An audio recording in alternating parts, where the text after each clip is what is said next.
అర్జెంటుగా ఒక 500 కావాలి. ఎవరిని అడగాలి? ఒకసారి నా ఫ్రెండ్ గారికి ఫోన్ చేద్దాం. మామ నాకు ఒక 500 మస్తు అర్జెంట్ ఉందిరా, ప్లీజ్ రా, నీ దగ్గర ఉంటే నాకు ఫోన్ పే చేయరా, మళ్ళా రేపు నీకు సెండ్ చేస్తా నేను. అరే మామ నా దగ్గర కూడా లేవురా, నీకు PhonePe screenshot photo పంపించాలా? అరే నువ్వు నమ్మకపోతే పంపుతారా నేను? సరే సరే తీరా. ఇంకెవరికి ఫోన్ చేద్దాం? అరే మామ నాకు ఒక 500 మస్తు అర్జెంట్ రా, నీ దగ్గర ఉంటే నాకు ఫోన్ పే చేయరా? అరే మామ కొంచెం ముందు ఫోన్ చేయవారా, ఇప్పుడే వేరే వాళ్ళకి పంపిన ఫోన్ పే స్క్రీన్ షాట్ పంపించాలా ఫోటో?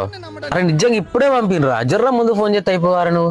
అరే మీ పిచ్చలకో దండం రా నాయన, మీ పిచ్చలకో దండం రా నాయన, మీ పిచ్చల ఫోటో తీసి పంపురా. మా సుల్లిగాలు ప్రతి ఒక్కడు ఫోన్ పే స్క్రీన్ షాట్ పంపాలా అంటారు. ఇక దోస్తులు మీ గ్యాంగ్ లో ఎవరైనా పైసలు కొట్టురా అనగానే స్క్రీన్ షాట్ ఫోటో పంపించాలా అంటాడు చూసినావా, దానికి ఈ వీడియో ట్యాగ్ చేయరు.